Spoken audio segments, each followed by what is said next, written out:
Hi, Steve Chang here. Just finished first tournament of the 2016 season. Just got back last night, and reasonable first result for the year, which was good.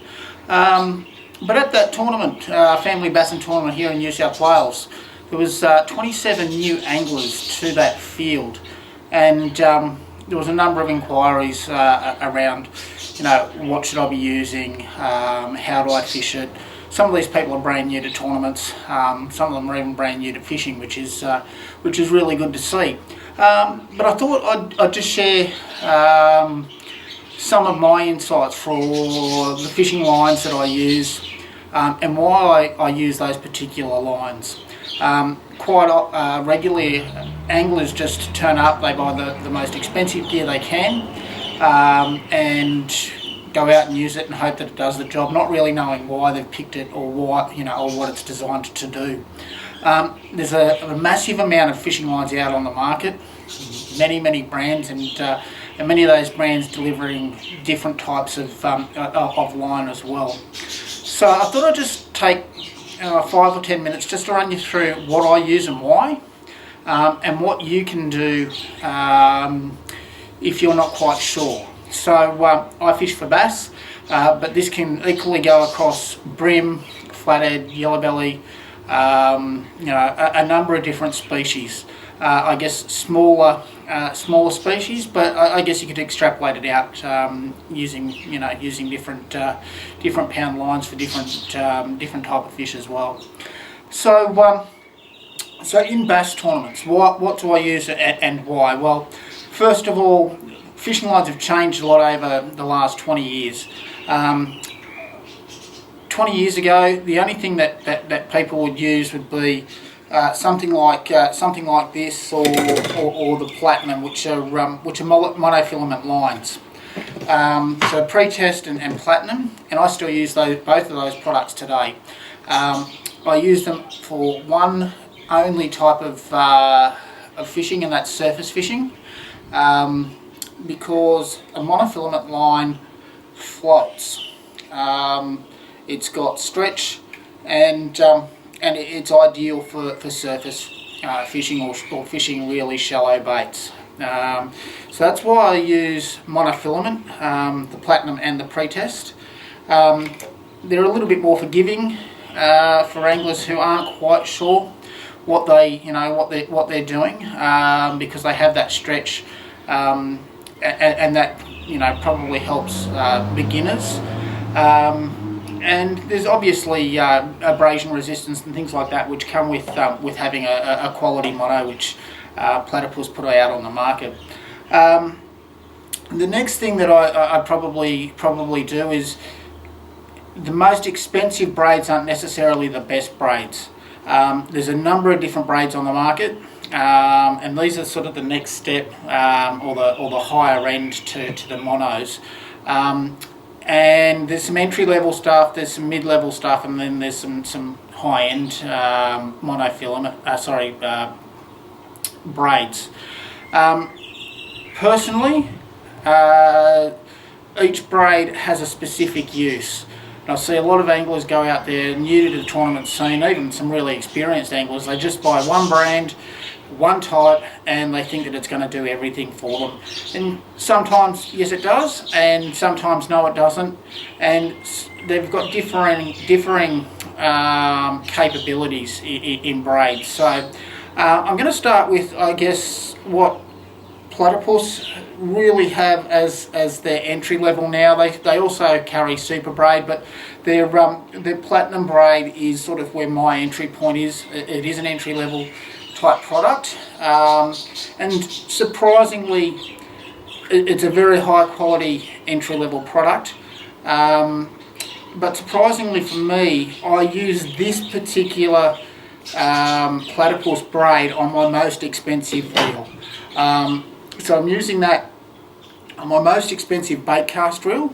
That's a more than Daiwa product, but the reason for that is it's a little bit thicker, and I'm throwing jackals and spinnerbaits and those sorts of things into some really nasty country, and that's why I like a little bit thicker line, for the same breaking strain. It also is cost effective because it's an entry level, cheaper product that I can use and replace more regularly because I'm throwing it into all of that gnarly stuff, and occasionally it's getting nicks and scratches and stuff along the line.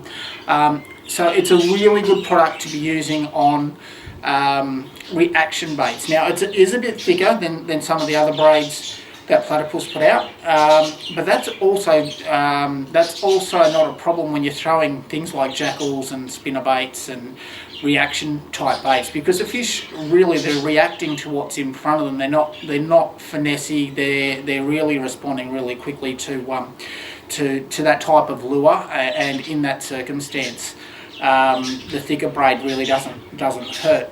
Now with all braids, every single braid that I use, I always tie on a leader, and it's a stealth leader that I use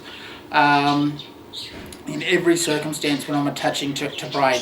The reason why I use a stealth leader, which is a fluorocarbon leader, is it's almost clear in the water and the fish cannot see it. So it's got very similar properties to the refraction rate of water. Now I'm not a scientist, I don't understand what all that means, but it means in layman's terms the fish can't see the line. So I always tie, depending on what I'm doing, I always tie on at least 6 feet of stealth leader. If I'm doing some finesse type stuff, and I'll go through the finesse braids that I use in a moment, then if I'm using finesse, I always put on a really light stealth leader. And if I'm using like a platinum braid that I've already spoken about for some of that gnarly work in really thick timber and rocks and stuff like that, then I'll go a little bit thicker, because the fish, again, they're not put off by a heavy leader. So where do I go to from there? I guess there's Platinum Plus braid, which is it's a premium braid. It's a thin braid, and it's well priced. It's not entry level, but it's not right up there like some of those imported brands. But it is a very high quality line, and I actually use this for my day-to-day